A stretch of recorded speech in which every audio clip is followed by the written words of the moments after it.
everybody, to an episode of Bill Has Opinions, the Halloween problem with the drinking show. I'm Laura Lavoie, and I'm joined, of course, by Bill Perkins, who has opinions about Halloween. How are you, Bill? I'm good. Spoopy. We are feeling spoopy. I tend not to be terribly spooky. I'm more of a spoopy kind of person. Spoopy kind of puts it up sometimes. I think, you know what? I was super excited when the word spoopy happened because it was an internet accident, right? You know, there was a misprinted sign and someone posted it online and it became the word. And now it is the word to describe not scary, fun Halloween. And I think like we were missing out. Just the right level of like, it's an aesthetic, but not necessarily like I gotcha. It totally sums it up. Absolutely. And it took it. Like, I love the fact that it literally took it, I don't know, a day for that to completely catch on and everybody knew what it was. So yeah. We all knew it was spoopy. We were like, oh, I know what spoopy is. Yeah. It's like it's not quite spooky. It's not scary at all. It's somewhere under that. Yeah. All right. So what are you drinking on this spooky October Tuesday? I'm drinking Boojum Oktoberfest today. Boojum out of Waynesville, North Carolina. Boojum, kind of spooky. It's basically I guess it's a Western North Carolina word for Sasquatch or something like that. Kind of some sort of woodsy boogeyman. I don't know. So yeah. Some sort of woodsy, but is that all you've got, or do you have more on deck? I got another one of the same on deck. I pre-gamed with a Old Hickory Hefeweizen, which I thought was too sweet. It was, but I was anyway. Alas, it is sweet. I do find there are a lot sweeter beers this time of year than other times of year. But I'm going crazy. I'm going all over the world. So this one, it's Tiki Time from Westbrook, which you brought to me. And it is, I actually said I wasn't going to drink the whole thing because it's a 16-ounce sour beer, and that's too much sour beer. But I'm drinking the whole thing. So. And Westbrook is up Charleston, South Carolina? Yes. Mount Pleasant, actually, but just outside. Yeah. And then to follow that, I've got, I don't know what order I'll drink them in yet, but I've got a Harpoon Dunkin' Pumpkin, which is a Dunkin' Donuts branded pumpkin latte ale. Yeah. And an all-day IPA. Okay. Usually I try to match styles, but today I'm all over the map. Yeah, that's fine. It's okay. You can have whatever you want. Well, thanks. I appreciate it. So today's episode, we're doing a series. We've got a 3-part, I guess you could call it 3-part series. Basically our Halloween episodes this week, next week, and the week of Halloween, of course. But we're starting out with a show on phobias. So the things that scare us. So of course, everybody in comment land out there, please tell us what you're afraid of. But Bill, don't tell us what you're afraid of because we're going to do a game. So fans listening at home, we're going to do a game. Fan listening at home, we're going to do a game in a few minutes. Now, but tell me, so give me a little bit of just sort of a synopsis. Phobias, what they are, and your opinions. Well, so a phobia, I think, is like sort of the difference between a phobia and a fear, I would say, is like there are fears that are completely rational. Like fear is a natural thing, and it's your lizard brain instinct kicking in to say that's something you should, it's to protect ourselves, obviously, right? I've got things that I'm afraid of that I don't consider phobias because they're kind of rational, and I'm not really even afraid, but maybe cautious. I'm more cautious in certain things, right? If I'm walking down the street and somebody else is walking down the street and they're yelling out loud at themselves, I have a tendency to cross the street because I don't want to deal with whatever's going on with that person, And I mean, that could be mean, kind of, sort of, but it's also I recognize that they're having some sort of mental health crisis, and I'm not qualified to deal with a mental health crisis, and so I'm just going to take myself out of this equation by crossing the street, and thus save me and the other person some headache, probably. Sure. That's a thing. Again, I'm not scared of that person. I'm just, I mean, some of it's based on past experience. I've interacted with that person enough to go, let's just not do that today. Let's see, what am I, so other things I'm actually fearful of, but are probably rational. Like, I don't like to ride motorcycles, but it's because I like having skin on my body. Yeah, no, I'm 100% with you on that. I don't think that was really rational. Everybody I know who has a motorcycle eventually winds up riding the pavement for a minute. So that's not irrational. It's not a if you were going to fall off that bike onto the pavement. It's a when you're going to fall off that bike onto the pavement. So, those are what I consider rational fears. But a phobia is an irrational fear, which is, being freaked the fuck out by something that really doesn't concern you, like, for the most part. It's probably not going to happen.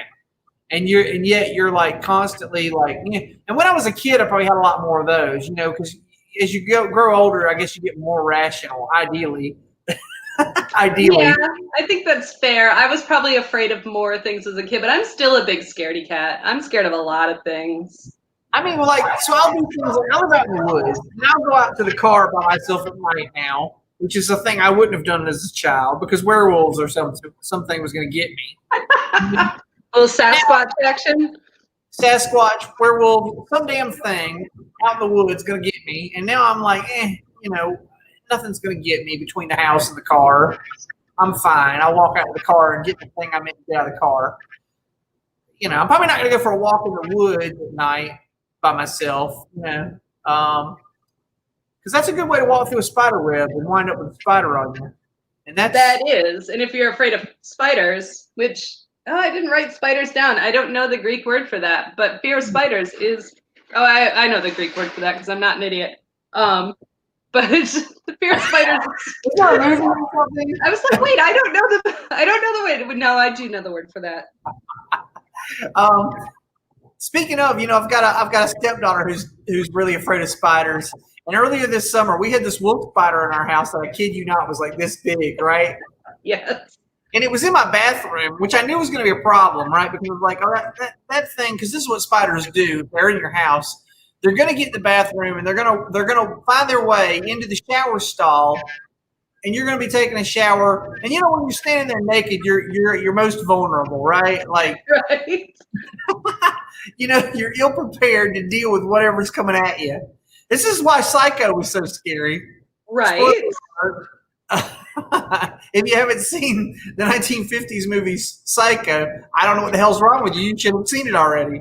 It's you can also pause our show right now. Go watch it and come back because you should have watched it by now. But anyway, the point there is that when you're in the shower, you're most vulnerable because you're buck naked. You got nothing on you to fight with. Maybe a bottle of shampoo you can throw at somebody.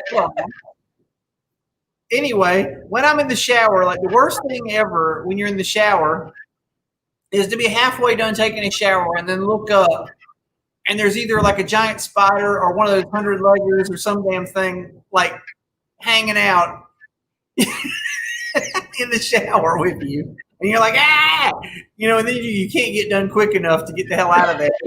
Right? So anyway, this big spider, sorry, let me finish telling the story because it's important. This big giant spider, it had been in our house for like a week, and I kept I would see him when I was prepared to deal with him. Like I would be doing something else. I'm like, I'm gonna get to that in a minute. And then when I'd come back with a cup or whatever, he'd be gone. And I'm like, shit, well, I guess I'll be with him tomorrow or whenever. Anyway, at some point during that week, my stepdaughter came over to take a shower. And while she was in the shower, she noticed it hanging out over the shower. Oh, yes. And she's got spiders, so she came hauling butt out of the shower. Like she stopped her shower immediately. and ran out screaming bloody murder. And I think my wife must have caught it because I wasn't home at the time. But if I will just catch them in a cup and throw them outside. I'm like, they don't need to die just because I'm scared of them. And I'm not really scared of them. Right. They're just big. Like when I was a kid, I was scared of spiders, but I'm decreasingly scared of spiders now. I'm like, whatever. I know different breeds of spiders. There's two I'll squash, and then the rest of them I throw in a cup and throw them out the door. So there you go. That's that story. So I agree. I used to be more afraid of spiders. I still don't particularly love wolf spiders though, because them fuckers huge. Yeah, they big. Sometimes they cover in babies, which is even like a second layer of horror. Yeah, no, that's terrifying. And because we have our tiny house up in Madison County, so it's on acreage. We don't get a lot of wolf spiders in our house in Asheville. I mean, they can be there. They're just not because they're like, why would I bother? But in the tiny house, and mind you, a tiny house, a wolf spider takes up a fair amount of space. So, like when one shows up and you're like, holy shit. We don't have room for that in here. I do not like that. I am less afraid of spiders than I used to be, but I still do not like that. Well, when you're in a tiny house and there's a wolf spider in the house, you're in the same room with the wolf spider. That's true. I mean, there's no option to hide. That's it. But what I will say, so the shower situation, I'm at an advantage because I am literally blind without my glasses. I cannot see this far in front of my face. If there's a spider in my shower, I have no idea. I wouldn't know. Ignorance is bliss. Well, but there have been times when I've seen something and I don't know what it is, but I have to get really close to it to find out. That's not the way to do that. No, sometimes I just pretend like, nope, I don't know what it is, and I'm just not gonna know. I will die not knowing what that is. Maybe it's like the bug biter beast from the Hitchhiker's Guide, and if you can't see it, it can't see you. Exactly. That's exactly what it is. All right, viewer. So this game won't be as much fun because we have viewer. But viewer, and knowing who our viewer is, they can just Google it because Heather is a librarian and she's very crafty. She will Google it. But we have a little game for you. So whether you're watching now live or you watch later, we will reveal the answers. But Bill and I each have a phobia, a true phobia. Yes, an irrational thing we're scared of because everybody's got one. Yes. So I actually am afraid of a lot of things, but this was the one that made the top of the list. So these are our phobias. So fans at home, come on, you can get up there now. Nope, I'll put you there. There you are. These are our phobias. So fan at home, whose phobia is whose and what are they? So we will leave this up on the screen for a few minutes and we will keep talking and you can tell us in the chat. And then we'll talk about them after the station break. So I suppose what we should talk about now is the station break. Okay. All right, here's our station break. What we want to tell you, we don't have anything to pimp. We don't have anyone to promote, although we could. But here's what we're going to tell you. Folks, vote. That's what we want you to do. Vote. Everybody's doing it. It's easy. Or maybe everybody's not doing it, but they should be doing it. Well, I don't know if everybody should be doing it. That's all the cool kids are doing it. But the cool people surely are doing it, yes. Yes. So go vote. Go vote. If you're not registered, well, I sure hope the heck you're registered because I think the deadline for that probably is coming up on us. I don't know what the local laws are everywhere, but anyway. Yeah. So yeah, so whether you vote, I don't think you can register anymore, but whether you vote in person on early voting, on day voting, voting day voting, or mail-in voting or drop-off ballot, whatever you do, just do it. Make sure you get your vote in there. I would say I don't care who you vote for. I do kind of care who you vote for, but I'm not going to tell you either way, but I do care. Yeah, it does matter to us. It does matter, but I'm just not going to get into that. This is not the episode for that. That's a different episode. We can get into that later. Yeah, we'll talk some other time. But anyway, just go do the thing. I'm actually planning to go probably later this week. Yeah, I'll probably go later this week. Because early voting starts here on Thursday. That's in my county. I think the next county over has already started, and I know Laura's county started today or yesterday or something. I don't know. Georgia, all of Georgia started yesterday. Okay. So I will be dropping off my ballot at City Hall at the drop box. I do have a absentee ballot, and we're going to drop it off tomorrow, so that then we can track it. Because the fun part, everybody do this. If you early vote or you send your vote on, through the mail or whatever, you can track your vote online to see if they got it and if it's been counted, if it's been approved, all that shit. Hey, here's the thing. Today on the internet, I haven't verified it yet, and maybe our resident librarian can look this up. But I read a thing on the internet today that said if they write anything on your ballot before they hand it to you, that you need to hand that crap back to them and tell them, no, sir, you give me a blank-ass ballot. Because I believe that is correct, yes. Okay, because it could possibly cause them to throw your ballot out later. So if they make any kind of mark, a check mark, a doodle, whatever the hell, R or D or I or whatever the hell on your ballot, you need to say, no, take this away and bring me a new ballot, sir. Is North Carolina still a paper ballot? Because in Georgia, we've got the electronic voting machines. We have an electronic voting machine, but it has a paper thing that you stick in it. Ah, we don't do that. Like a Scantron. I think it's a Scantron. Or it was last time I went, like at the primary, it was a Scantron. I'm fairly certain, yeah. So, I mean, there's a machine. You go to this booth and you do this. But I think you still get a piece of paper. So anyway, just check that out, and report any irregularities that you see. There shouldn't be anybody sitting there threatening you with heavily armed people threatening you or anything like that. If you see that crap, go home and heavily arm yourself and come back. I don't know. I don't really know what the right solution is to that. I don't. What would I heavily arm myself with? Those people are cowards, and if you come back heavily armed, they will back up. All right. So vote. That's the end of our rant for that, and we'll probably do that for the next 3 weeks. So just be prepared. We're going to tell you that a lot. All right, viewer. Well, viewers. Actually, we're up to a couple now. Wow. Hi, people. Yeah, guys. Hi, everybody. So we're playing a game. If anybody can consider, we've got 2 words up on the screen right here. Galeophobia and tocophobia. Without Googling, what are these and to whom do they belong? Who is the right person to match up? So we've got some guesses. Galeophobia is the fear of someone knowing that the world is not the center of the universe, right? Yes, it's Galileophobia. Okay. Yes, precisely what that is. The Catholic Church suffered from that for many years. Excellent.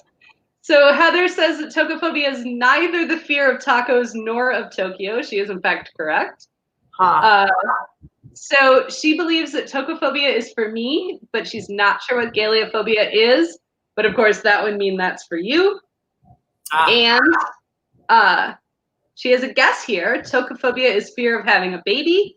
I mean, that could be either of you, which is a fair assessment. So I don't know if we'll get any other thoughts in here, but should we spring it on people? What are the phobias? So what is your phobia? Which one is yours, Bill? I believe mine would be galeophobia. So that is correct. I was writing that assessment, and galeophobia is a fear of sharks. I have an irrational sort of fear of sharks. The likelihood of my being eaten by a shark is very slim. However, I saw the movie Jaws when I was 4 years old, and I was very impressed. Oh, God. Who let you do that? Probably my mom, honestly. She didn't always watch what I was watching on TV. And I also, here's the funny thing, until I was about 5, I lived in a coastal town, actually. So, you know, so there was that. And I think I was probably already, was like a little bit mildly afraid of the ocean just because there's the unknown there, right? Yeah. There's always a shark right behind you, Matt. That's the thing. If you live on the earth, there's always a shark right behind you somewhere. That's true, no matter what. Because the earth is round. Not directly behind you, maybe, but behind you, there is a shark. Yeah, the candygram, that also terrifies me if one was to come to my door. No, It's irrational. No, I'm not that irrational. Yeah, I think I've got like a general probably fear of the ocean just because it's the unknown. Like you can't. Well, because okay, here's the thing, and I might not feel this way had I grown up in the Caribbean, where you can walk out and you can see what the hell's underneath you, you know, or if I'd have grown up on one of the Great Lakes where the water is clear, something like that. But I grew up. Oh, you wouldn't like the Great Lakes, I promise you. You would not like them. No sharks, but you still wouldn't like them. I still wouldn't like it because there's shrinkage. Well, and there's also no sand because it's all rocks, which is a whole other fear. Yeah, it's horrible. It's like that one stripe on the beach where it's just crushed seashells, and if you walk on that, you cut your feet to hell. Yeah, it's a lot like that. At least the lake that we used to go to when I was a kid. But yes. The point is, if you're in any body of water where I grew up, which is in the southeast, they're all murky and you can't see shit, and so there's no telling what's under your feet. And even if you're in a freshwater lake, there's alligators, there's snapping turtles, there's copperheads. God knows what all's going to get you. It's ocean. It's not sharks. It's freaking jellyfish and stingrays and whatever. I don't know, man. I'm saying like you're better off. So my plan all my life has been to stay the hell out of the ocean, and then it's worked out fine. I'm still alive because I know the chances are slim, but I tell you what, the chances of me getting eaten by a shark when I don't go in the ocean are none. True. Regardless if candygram happens, but Sharknado doesn't bother me because I don't really believe that's a thing that could really happen. Even though you have an irrational fear of sharks, I do. But let me caveat that with saying this: my fear of sharks doesn't mean that I wish harm on sharks. I don't believe sharks should be killed. I actually am fascinated by sharks, and I think they're lovely animals. Okay, they're great. I love them. I think that we should do everything we can to preserve them as an apex predator or whatever. But I don't have any reason to get in the damn ocean. That's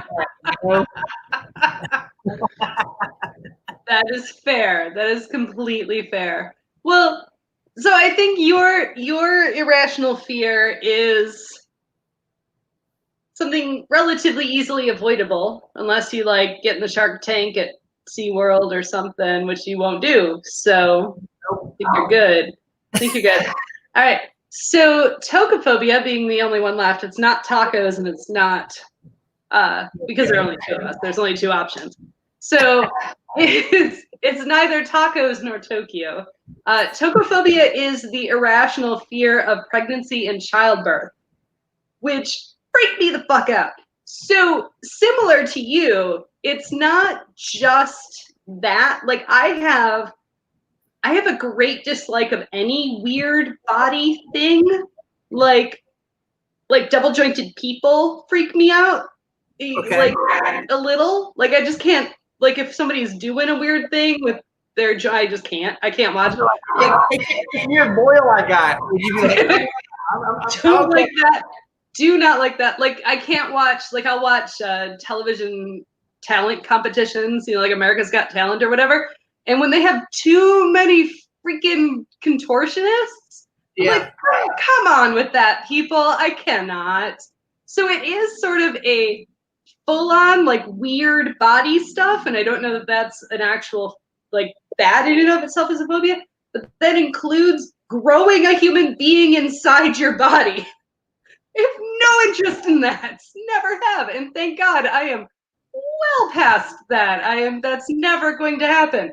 But that's also why I don't have children. So Gross things with eyeballs. She wasn't a fan of the Salvador Dali and Louis Brunel short Un Andalusian Dog, or sorry, Un Chien Andalou, rather. I presume. No, I can't do eyeball things either. And so the movie, everybody's favorite gross movie, right? Human Centipede. Yeah, no. I watched, because Matt watched it without me. He was actually watching it at the time we were living in a different apartment, and he watched it on his computer in the office so that I didn't have to be anywhere near it. I walked into the room for like 30 seconds, and I looked at the screen, and that was enough. And I didn't sleep for 3 days. Like 30 seconds, I saw that movie, and I could not sleep. So all that kind of stuff grosses me out. I will say this. Okay, so I only have the one huge phobia. However, I have another thing I'm squeamish about. And is squeamishness a phobia, or is that like another thing entirely? I would say it's another thing entirely, because it's squeamishness, but not like you could suck it up and deal with it, right? Like that's not even a facing your fears situation. Right. So I really don't like things to do with blood. Like I have a weirdness about needles, and yeah, and sometimes blood, but not always. It's weird. I can watch horror movies and they don't really bother me, except for certain things. I don't like watching scenes in movies where someone either shoots up with a needle, or I don't like watching people slit their wrists. That really bugs me. I can't do that. You know what I gotta point out? Like, not just the slitting of the wrist, I don't like that either. But more importantly, in every like supernatural TV show or wherever anybody's doing some sort of ritual and they slice open their hand so that they can like do some sort of blood ritual. Squeeze the blood, yeah. How do they not need stitches? Why do they never need stitches? That's a pretty significant wound. Yeah, I guess so, yeah. It pisses me off. But so it's funny, actually. It doesn't. So I'm really weird. Like this blood squeamishness thing is very specific to where on the body the blood comes from. Okay, so if you cut the palm of the hand, I don't give a shit. Like you could carve a fucking pentagram in the palm of your hand. I don't care. Whatever, that's fine. If you cut starting below the palm on the wrist, anywhere between the wrist and the elbow, the fuck out. Don't know why. That bugs me. Like that. I'll turn my head. I'm like, you know. And I guess like Heather said, I probably don't care for like eyeball things. And then like I said, needles. Like the scene in Pulp Fiction where they have to give Uma Thurman the adrenaline shot. I've never watched that scene. Never seen it. And also the scene in Pulp Fiction where John Travolta shoots up heroin, I've never seen. Like I see him getting the heroin ready. I presume it goes into his arm. I don't watch it. So the other day I got a flu shot. Everybody, here's a second bonus PSA. Bonus squeamishness? No, this is the bonus PSA or whatever it is. Yes, go get your flu shot. Go get your flu shot. I got my flu shot at work last week, and when I got my flu shot, I went in, I pulled my sleeve up, and I told the lady, you know, do what you got to do. I'm going to look the other way. I don't need to see this thing. I'm okay. The feeling doesn't really bother me, but I cannot see the damn needle, or I'll freak out. I can't either. I won't watch that. I won't watch that at all. That's a weird thing. I wouldn't go as far as to call it a phobia, but maybe it is. I don't know. Maybe it is. And so, folks watching at home, we still want you to tell us about your phobias so we can ridicule you or not, or share in your total fear. But I have a long list of phobias here, so I'm going to quiz you, Bill. Okay. See if you know what some of these are. Well, we already discussed arachnophobia. Sure. So we know what that one is. Yeah. So how about acrophobia? Exactly. What about acrophobia? Acro, is that the one outdoors? Is that crowds or whatever? Crowds, or is it? No. That one is heights. Heights. Oh. So my wife, I wouldn't really call it a phobia, but my wife does not like it when if you're somewhere where there's heights and somebody else in your party goes over and leans over a ledge. Oh, I don't like that either. Nope. I don't know that that's a phobia, but I do not like it. Yeah. So me and the kids have taunted her a great deal with that, because we know it upsets her. So when we go places, we'll have a tendency to like lean a little too far over an edge. Oh God, no, I would lose my shit too. I guess I would say I have a mild fear of what I would call outdoor heights, where you have a legitimate fear of falling. But I don't have I can go to the Sears Tower or I can be in an airplane or something and I don't give a shit, right? Like it doesn't matter. It's about if I'm up a tree though, that's a whole other, Yeah.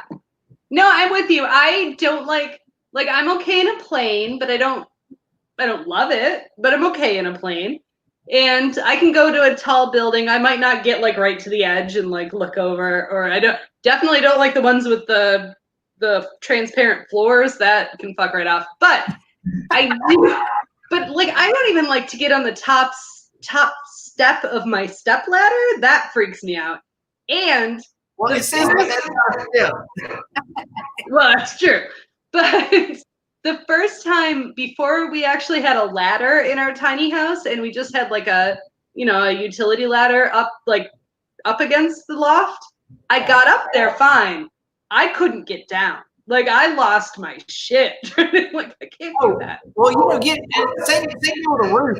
Getting up on a roof is not a hard thing, but getting back off of a roof always seems like a hassle. Like trying to get back onto the ladder without killing yourself is a huge deal. I don't know why, but it always is, It is.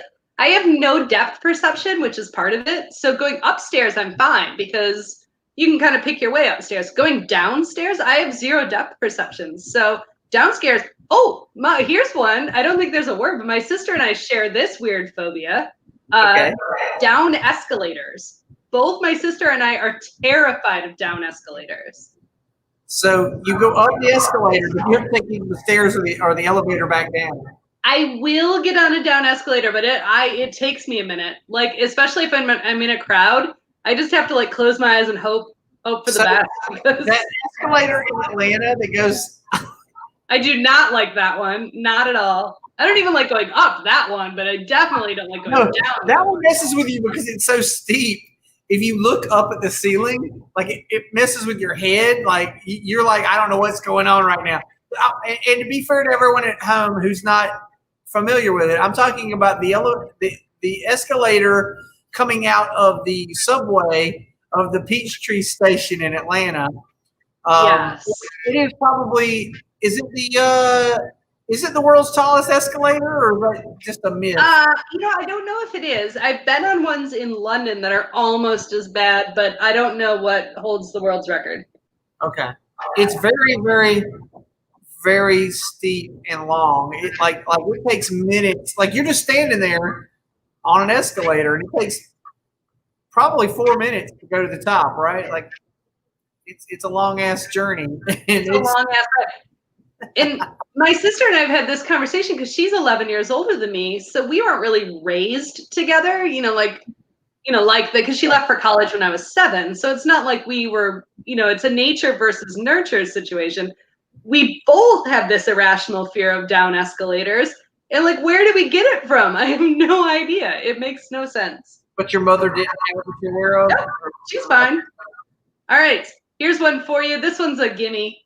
Aquaphobia. I guess that's fear of water? It is indeed. So I suppose you have some form of aquaphobia. Being the ocean. Yeah. I'm not afraid to drink water or and I'll say this, I don't love swimming in swimming pools just because I don't care for swimming as a sport. But I still I don't know. It's mostly it's about the unknown. Like I said, it's the murkiness. It's the I can't see what's below me. That bugs me more than anything, I think. Right. Heather's got some for us. We got Heather's dropping some knowledge. The longest, it is in Atlanta, but it's not Peachtree Center, MARTA station. It is the CNN Center's atrium. It's 8 stories. Jesus Christ. Huh. And what I love most about this, Heather, thank you, is that it was originally built as the entrance to the amusement park, The World of Sid and Marty Krofft. That is such random information. It's perfect. There was a thing. There was a amusement park called The World of Sid and Marty Krofft. Apparently. I had no idea. I mean, like, it's a damn shame that doesn't exist anymore, because what I wouldn't give to get to shake tentacles with Sigmund the Sea Monster. No, but at the same time, I'm glad it doesn't exist anymore, because Lordy, that would be just a weird ass trip. Like, you'd have to be high when you go there. Yeah. You would have to be. All right, here's another one for you. Basophobia or basophobia. Basophobia. It's like you don't like rap music. Oosh. No, I had a neighbor that at a previous apartment that, Lord, we called him bass guy because it was, but no, that is not what it is. It is a fear of falling, which I think goes in with that whole acrophobia one. I think those are tied together. Are you afraid of like even falling like 3 feet, like tripping and falling? I don't love it. No, I can trip and fall, as evidenced by the fact that I tripped and fell a couple weeks ago and permanently injured my legs. But hello, Bill has opinions. Yes. Thank you for calling Bill has opinions. Ringing. What are you afraid of?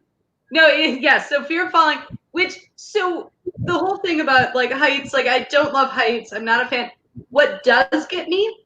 Like if I'm watching a TV show where someone is standing over the precipice of something, or like I can't even like I get anxious. Like I palpitations and I can't even watch it. Huh. You know what's funny to me? When I'm watching a movie, if somebody has to, when you have to do that thing where you're like in a cave and you've got to swim out of the cave, like through a tunnel in the cave, I hold my breath the entire time that the person is swimming. Of course you do. Nice. I don't realize I'm doing it until after they come up, and then I breathe, and I'm like, holy shit, why do I do that? Like, it's stupid. Like, I'm not the one trapped in a, like, I don't have to. I am sitting in my house or in a movie theater. I am fine. But it's a thing I subconsciously do, I guess.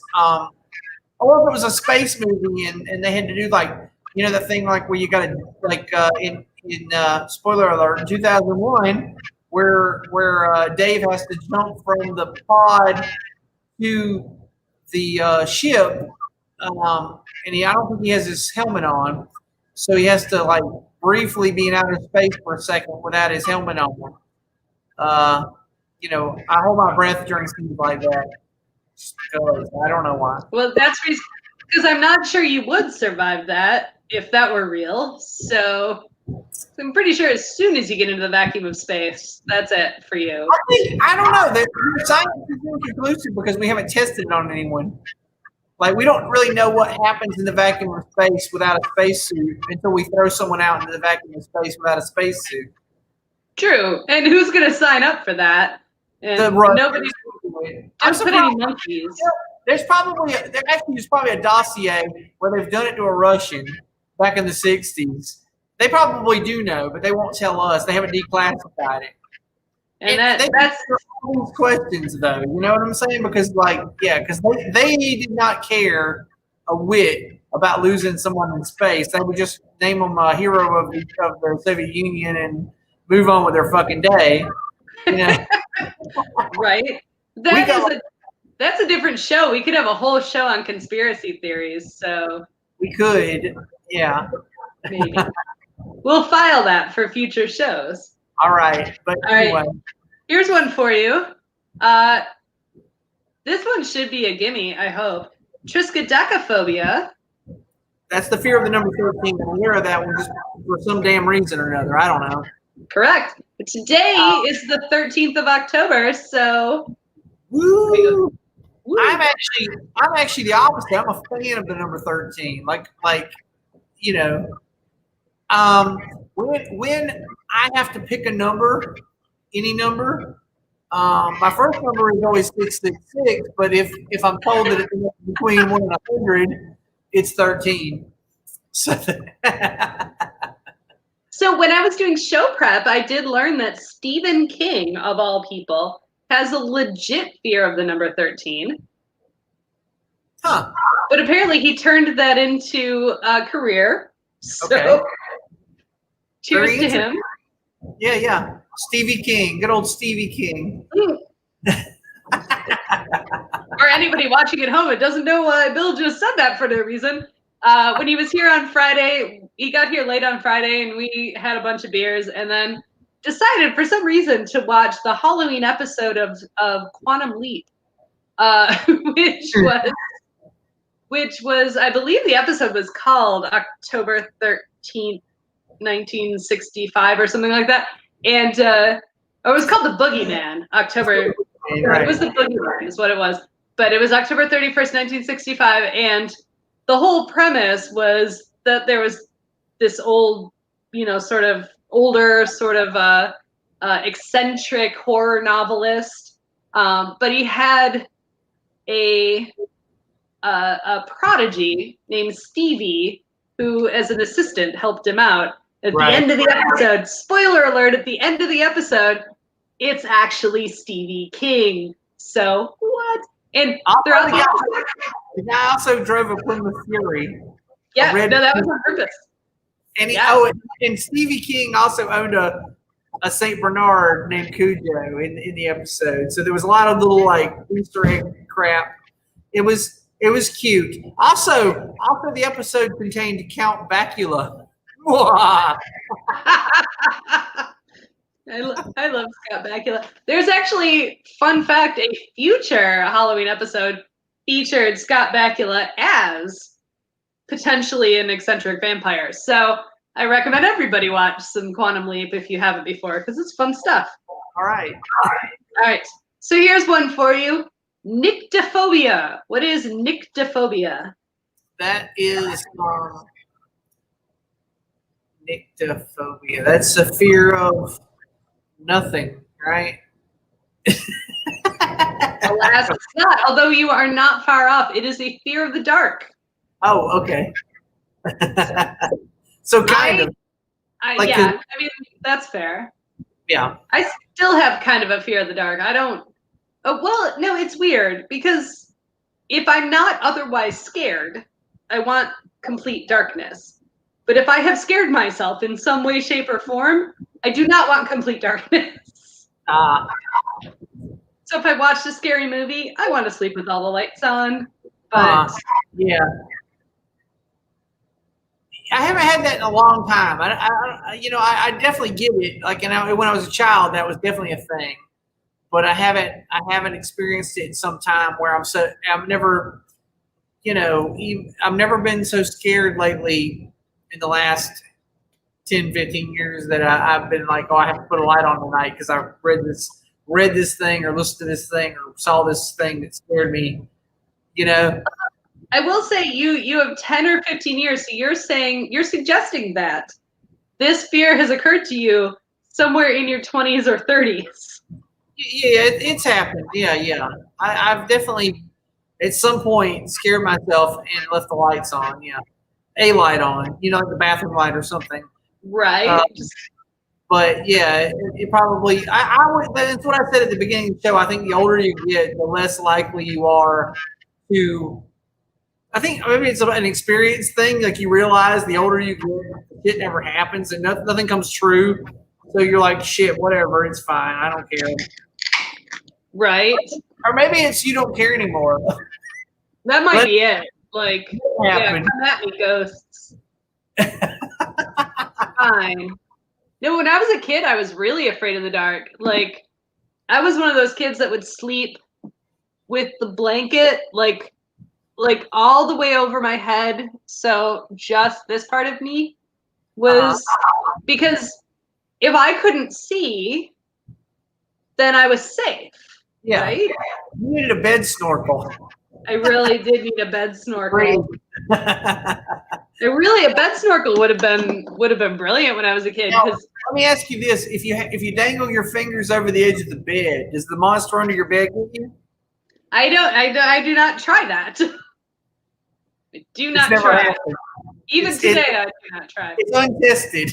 It is untested. Although I would argue today, if I were to try that a very tiny seal point cat would probably get me from under the bed. So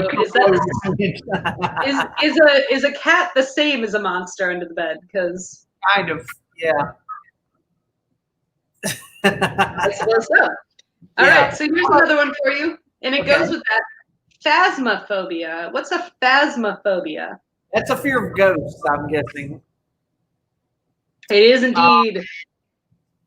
Yeah, and I it's funny. So at this point in my life, I don't believe in ghosts. But when I was a child, I was definitely afraid of ghosts. I believed in them and I was afraid of them. And I had no desire to see a ghost, which is weird. So here's another thing. I don't know if I mentioned this in a previous episode or not, but Sasquatches are an interest of mine, okay? As a child, I was a very spooky child. I was into all this shit. I was into ghosts and UFOs, and I was basically Fox Mulder as a child, okay? And as I got older, I realized people who believe in all this shit are kind of kooky, you know? And so I decided, in the interest of not being a kook, I would pick one thing and kind of just like the rest of it is just, that's all fiction.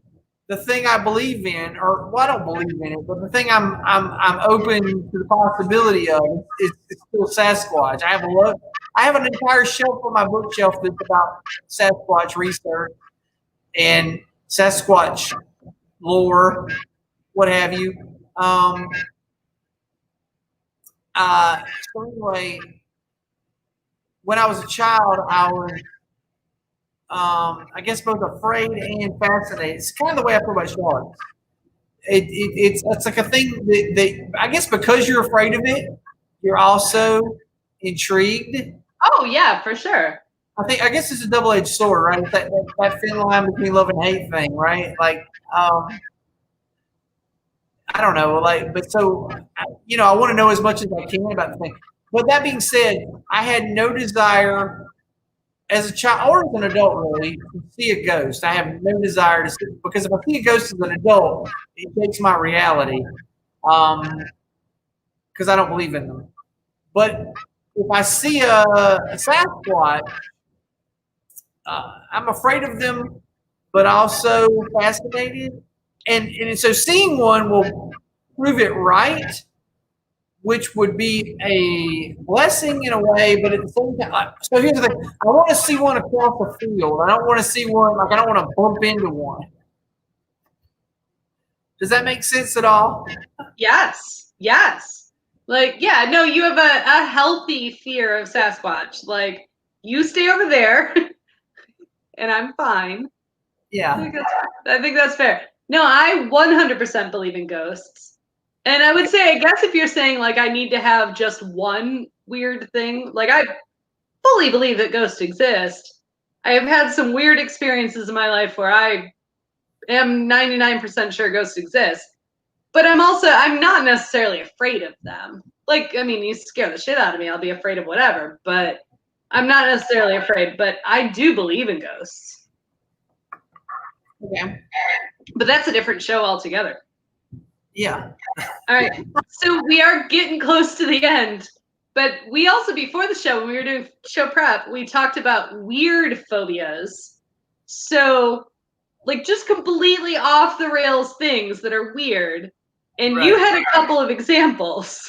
Okay. So my older stepdaughter, the one who's not afraid of spiders, I mean, they both don't like spiders. Like, I think either one of them would run from a giant wolf spider, but the one who's afraid of spiders, like I have to like catch like a house spider that's this big around and throw it out the house for her. Like that's fucking ridiculous. Like it's living in the corner, it's fine. Leave it alone. Sorry. Anyway, the one who's not afraid of spiders that aren't abnormally large, she is afraid. This is weird. She's afraid of very tall men. Like if a dude is like like 6'5" or more, like that freaks her the fuck out. Like so that's kind of a like a Slender Man fear, like a like I don't know, like she associates them with Lurch or like the guy from that one episode of Twilight Zone where they have the cookbook. Right. Like it's weird. I don't know, but like it's a weird fear, right? To have. It is weird. So like the direct, is there a direct cutoff? Like, because both of my brothers-in-law, both Matt's brother and my sister's husband, are 6'4". Like, is that under or over the cutoff? Like, I don't actually know what the real cutoff is. I just know she's told me that she's afraid of very tall men. It is a weird fear. Yeah, it seems screwy to me. I mean, yeah. But anyway, I used to have a coworker who was afraid of little people. Oh like God! Dwarfs or whatever the other one is. I don't know. They're two different conditions, but she definitely did not like. And people used to like. Well, I don't know why she told anybody at work, but she told people one time, and then everybody was always like joking around about hiring somebody to come in like on her birthday or something and freak her out. Well, that's a particularly weird fear because that's, I mean, almost like the tall men, right? Like somebody can't control if they have dwarfism, right? So that would be like having a fear of Irish people or having a fear of people with blue eyes. Yeah. I mean, although, people with blue eyes will 90% of the time will mess you up. I have no experience with that. Right. I do not have blue eyes, nor does anyone. Oh, my cat has blue eyes. She will 100% fuck you up. She's the boogeyman under the bed. She is. I come from a long line of blue-eyed people, but I do not have blue eyes. So, alas, I'm a crazy study in genetics. Like what the little, when we learned genetics as kids, where you had the big B and the little B, and you would do the little squares. I have textbook hazel eyes, and both my parents have blue eyes. So you're the bottom right square. I'm the weird recessive gene. But that's neither here nor there. Or you're the postman's kid, one or the other. No, because I've been sharing a lot of freaking pictures of my dad the last week. Everybody's it's very clear I am his child. Yeah, Looking at the photos, I'm like, oh yeah, no, I am related to my father. That is for sure. Guarantee that. So no, speaking of weird fears, I was telling Bill before the show when we were doing prep that I've been watching a TV show called BuzzFeed Unsolved, which is ridiculous, and you should watch it. It's on Hulu. It's hilarious. But the two guys that host the show, they both have weird phobias. One, his phobia is of bears, which is fair, right? Bears is just like sharks. It's a reasonable thing to be afraid of, like an irrational fear, because that's a possibility, right? But the other guy, and I shared this with Bill, his weird fear, and this is weird like tall men or people with dwarfism, this is super weird. He is terrified of being injected with heroin without his consent. How often does that happen? I mean, it might happen in a movie, but I even there, it's contrived. I feel like, you know what I'm saying? Like, I was saying this to Laura when she mentioned it to me earlier. I was like, nobody's giving away drugs for free. Like, that's like, that's the kind of thing that like really religious parents believe happens, I guess, because they're going to give you the first one for free to get you hooked. They're not going to give you that kid for free. Nobody's doing that. Nobody's giving drugs away for free. When you go trick or treating, you're not going to get a baggie full of ecstasy. You're not going to get edible, marijuana. You're not going to get that fun shit. All you're going to get is regular old shit. Because that shit's expensive. I mean, people buy candy to give out trick or treating. They're like, this is expensive. Nobody's giving you edibles. It's like 3 or 4 times as expensive. And people rob people to get money for drugs. So, ergo, nobody's giving away the damn drugs for free. Nobody. The hotline Nobody whatsoever. Right. All right. We are edging ever closer to the end of the show, and we've got some business to handle. Yeah. Folks, I would like to point out we have some mailbag submissions because we shamed people. We beat people into submission last week, told them they needed to send us some mailbag. So here's the first mailbag question we received. Eddie and the Whirlpools are a great band. Why not ask them to do an opening song for your show? That's a really good idea. It happened on good authority that Eddie and the Whirlpools are on hiatus for at least another, 6 months or so. So, but that does not mean that it may not happen in the future. So it could happen in the future. Eddie and the Whirlpools had bandied around the idea of recording a song called Royalty-Free Podcast Theme.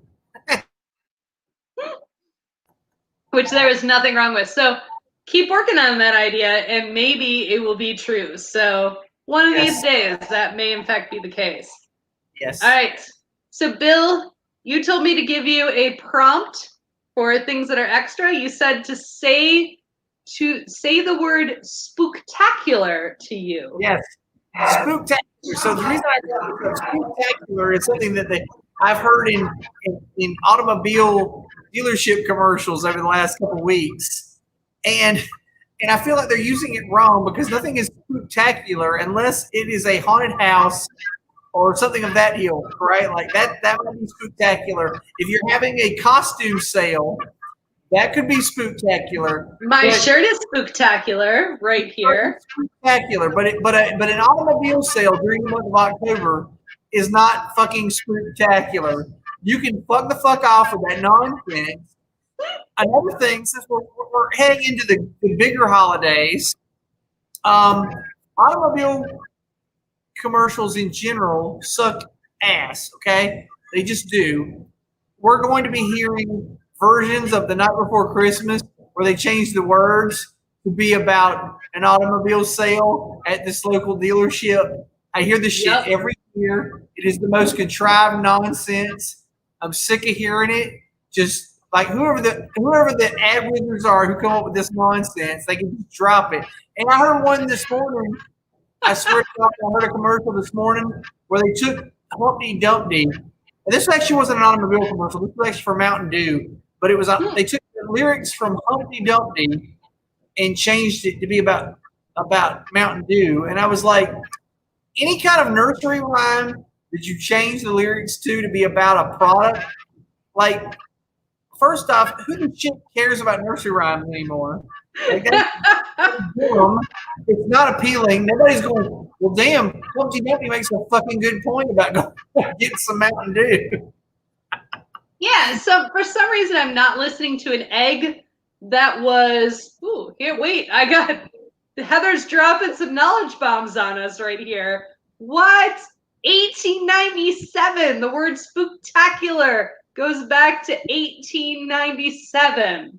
What the hell? She posted a link too, which I won't put up on the show, but in the comments you can get the link to whatever the fuck it is that tells us that, because that's stupid advertising plans, right? I fully expected that to be like that's a 21st century situation, but apparently it is not.